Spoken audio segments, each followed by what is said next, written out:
खैबर पख्तूनख्वा में नए वजीर आला का इंतखाब हो चुका है, लेकिन गवर्नर KP के फैसल करीम कुंडी के हल्फ ना लेने की वजह से सियासी महाजराई बढ़ने लगी थी और ये सियासी महाजराई कानूनी जंग में बदल गई, जिसके बाद PTI ने गवर्नर KP के हल्फ ना लेने के हवाले से पेशावर हाई कोर्ट में दरखास्त दायर की।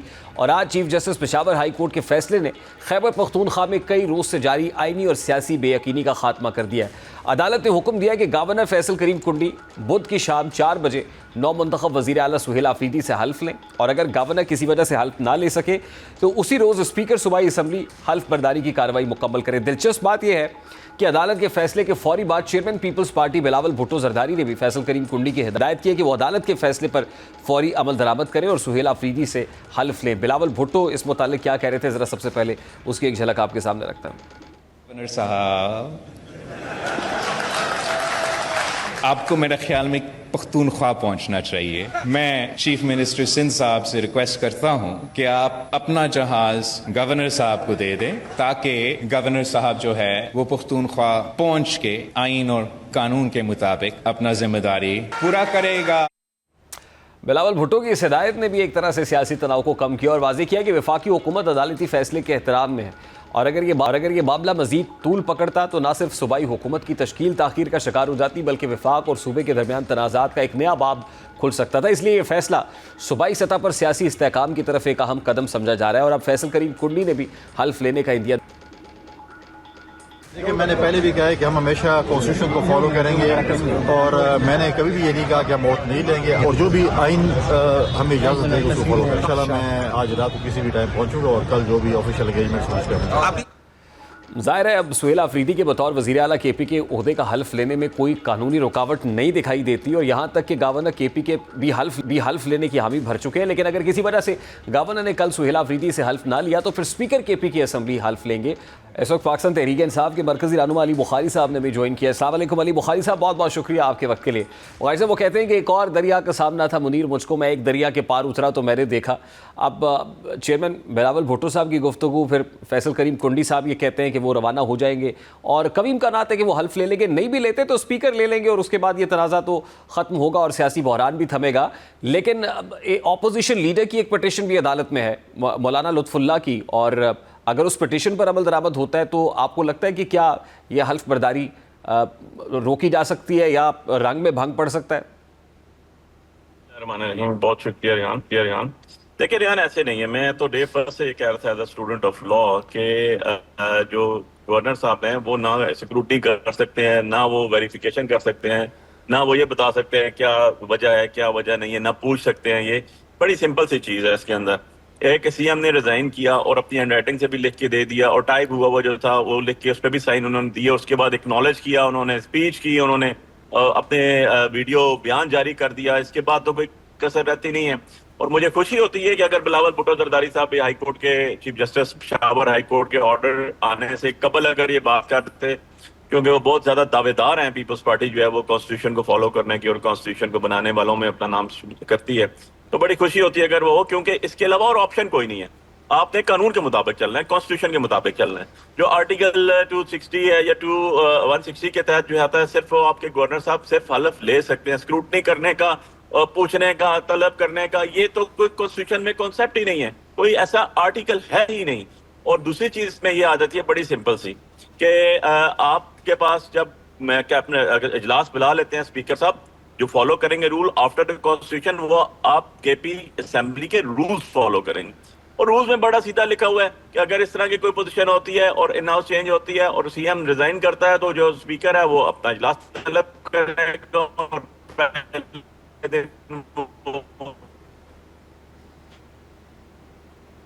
ठीक है, यानी अली बुखारी साहब ये चाय की प्याली में तूफान बर्पा करने की कोशिश थी जो एग्जीक्यूट सक्सेसफुली नहीं हो सकी। लेकिन जाहिर है अब सुहेल आफरीदी साहब अपना ऑफिस रिज्यूम कर लेंगे और फिर वो बतौर वज़ीर आला अपनी जिम्मेदारियां भी संभाल लेंगे। आपको लगता है कि ये कोई फूलों की सेज तो नहीं है, ये कांटों भरी गुजरगाह है? क्योंकि अगर ये इतनी फूलों की सेज होती तो कहीं ना कहीं हमें ऑपोजिशन इस गवर्नमेंट की आउस्टर के अंदर या वो नंबर गेम पूरी करती हुई, तगोदो करती हुई, कोशिश करती हुई दिखाई देती कि हमें KP गवर्नमेंट चाहिए।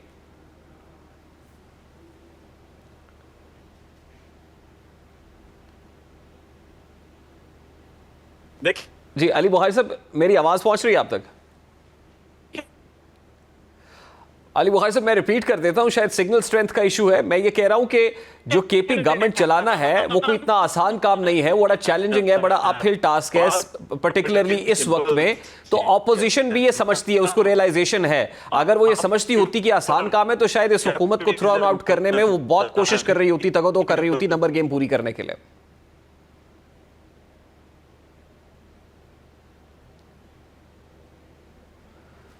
अली बुखारी साहब से दोबारा कनेक्ट करने की कोशिश करेंगे, सिग्नल स्ट्रेंथ का इशू है।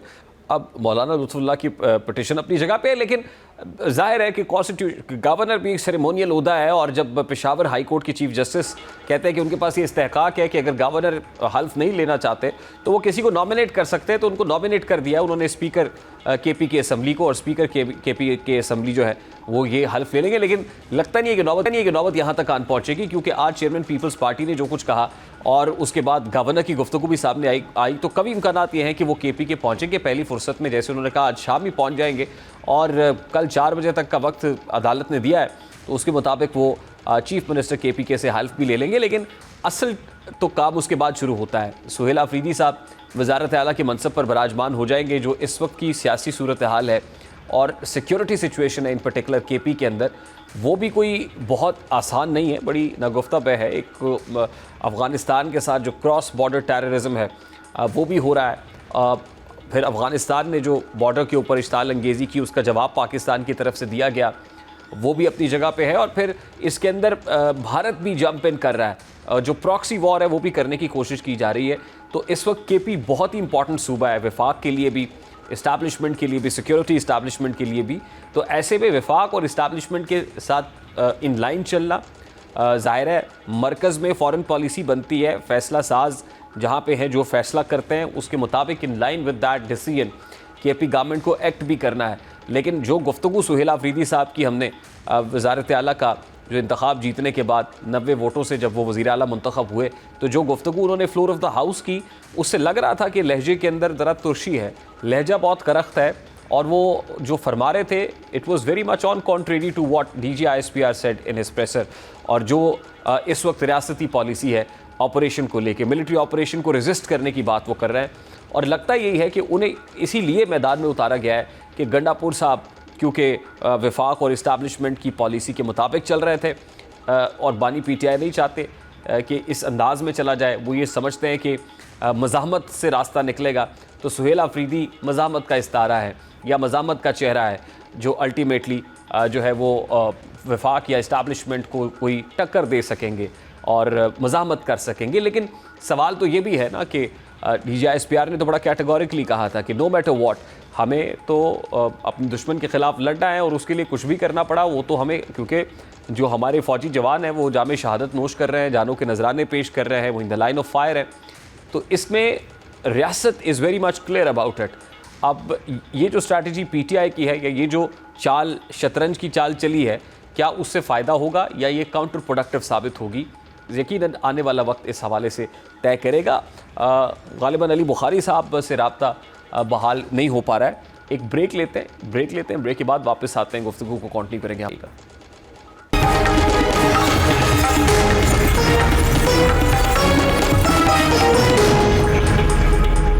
इस वक्त पाकिस्तान पीपल्स पार्टी के रहनुमा हसन मिर्ज़ा साहब ने ज्वाइन किया। अस्सलाम वालेकुम हसन मिर्ज़ा साहब, बहुत बहुत शुक्रिया आपके वक्त के लिए।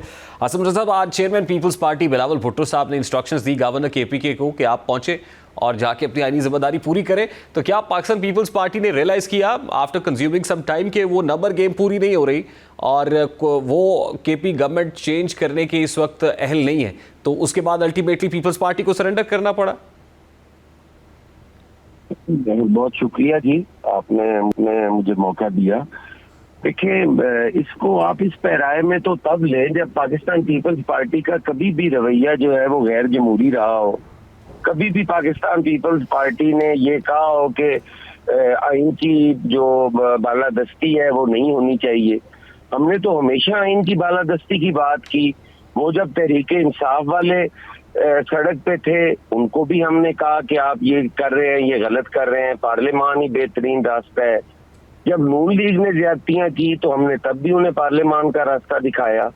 जब पिछली गवर्नमेंट में जब टॉपल की गई मियां हमजा शहबाज साहब की गवर्नमेंट, हमने उस वक्त भी कहा कि हमारे रवैये जमहूरी नहीं है, इन्हें जमहूरी होना चाहिए। हम तो हमेशा कहते हैं कि आइन और कानून के मुताबिक मुल्क को चलना चाहिए। यानी हसन मुर्जा साहब, गंडापुर साहब का इस्तीफा मंजूर ना करना फैसल करीम कुंडी साहब का जाती फेल था, पीपल्स पार्टी का फेल नहीं था ये? नहीं, देखें, फैसल करीम कुंडी साहब ने हमेशा पाकिस्तान पीपल्स पार्टी की पॉलिसी को फॉलो किया है, ये नहीं कहा जा सकता। लेकिन जो रेजिग्नेशंस हैं या जो सूबाई मामलात हैं, वो जरूरी नहीं है कि पीपल्स पार्टी उसमें सारी इन्वॉल्व हो और पार्टी की क़यादत के बगैर अपना उसके फैसले किए जाए। ये रोजमर्रा के जो मामलात हैं, ये तो गवर्नर ने और हुकूमत ने मिलकर चलाने होते हैं। गवर्नर तो यानी बिलावल साहब ने आज एक करेक्टिव मेजर लिया, आप ये कह रहे हैं करेक्टिव मेजर था जिसकी जरूरत थी गवर्नर साहब को समझाने की, तो चेयरमैन साहब ने आज वो करेक्टिव मेजर लिया है। चेयरमैन साहब ने किसी भी अपनी बात गुफ्तगू में ये नहीं कहा कि आप गैर आईनी कोई काम कर रहे हैं और जाएं। उन्होंने कहा है कि आपको वहां होना चाहिए और अपनी आईनी जिम्मेदारियां पूरी करनी चाहिए। अब उन्होंने ये तो नहीं कहा कि जाके रिजाइन ले लो या पीपल्स पार्टी सरेंडर होगी है या पीपल्स पार्टी लड़ पड़ी है। तो क्या करेंगे सर गवर्नर साहब जाके, क्या करेंगे? क्योंकि आईनी काम तो यही है, पेशावर हाईकोर्ट के चीफ जस्टिस का हुक्म है कि कल 4 बजे तक जाके हल्फ लें। तो आप गवर्नर साहब के पास क्या ऑप्शंस हैं? वो हल्फ ना लेके हुक्मदुली करेंगे अदालत की या फिर कुछ और होगा? गवर्नर साहब ने अपना जो बयान है या अपनी जो गुजारिशात हैं वो अदालत के सामने रख दी हैं। अदालत जो फैसला करेगी, गवर्नर पाबंद है उस पे अमल दरामद करने के। यानी फाइनली तस्लीम किए हैं जी हमने, तो वहां से वो फैसले भी जो हमारी जिंदगियों के खिलाफ थे, हमने उनका भी एहतराम किया है, तहफ़्फ़ुज़ात के साथ हमने तस्लीम भी किए हैं। हमने तो कोई नहीं अदालत में पत्थर फेंका जी। यानी हसन मुर्जा साहब कल गवर्नर साहब हल्फ ले लेंगे, आप ये कह रहे हैं? ये जरूरी नहीं है। अगर आइन ने उन्हें कहा तो वो जरूर लेंगे, अगर आइन उन्हें इजाजत नहीं देता तो नहीं लेंगे। गवर्नर आइन के मावरा आइन कुछ भी नहीं करेंगे। सर कॉन्स्टिट्यूशन ज़ाहिर इंटरप्रिटेशन अदालतों ने करनी है, अदालत ने तो एक फैसला दे दिया आज, उसके बाद भी कोई अभाम है? उन्होंने अपना जवाब दिया है ना अदालत को, अब उस पर अदालत जो फैसला करेगी हम वो तस्लीम करेंगे। और अगर पहला फैसला ही वो गवर्नर साहब जाएंगे, वो देखेंगे, अगर वो काबिल अमल हुआ तो यकीनन उस पर अमल भी होगा, मगर ना अदालत से रजू करेंगे कि इसमें ये अभाम है, उसको भी क्लियर कर दें।